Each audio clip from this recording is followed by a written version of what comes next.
The monsters in your own mind are why you haven't hit your goals yet. Welcome back to Similar Science. Inside today's episode, I'm sharing a helpful story and little thought exercise. This was something that I actually developed specifically for a talk that I was giving live for our clients.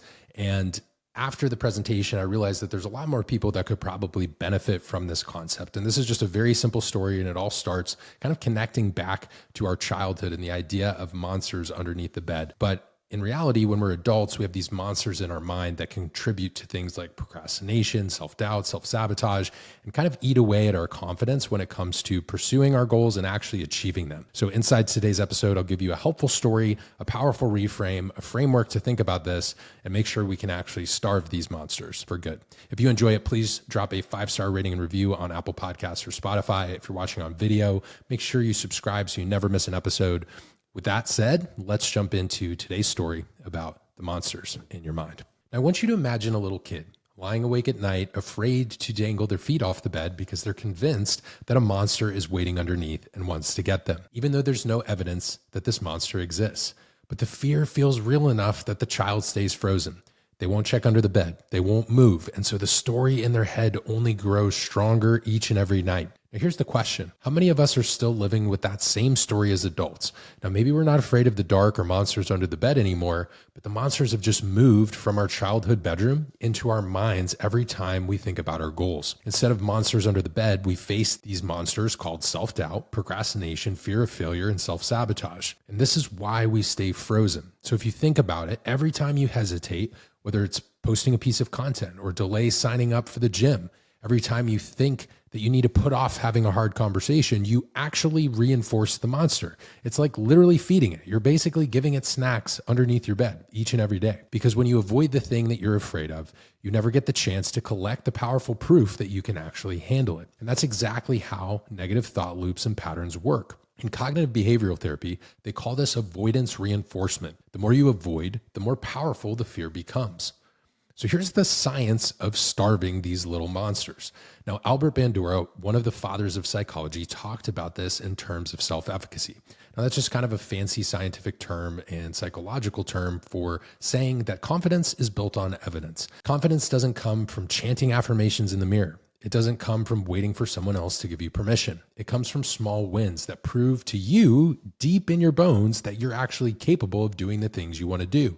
And the only way to get that evidence is to act, or as my friend Jay Ferrugia says, into acting your way into thinking differently. Now, real world coaching and tying this back to health and fitness. Take a client who wants to lose 30 pounds, but they've failed diets in the past.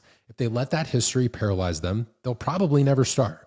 They never prove to themselves that they can be successful, so the monster wins.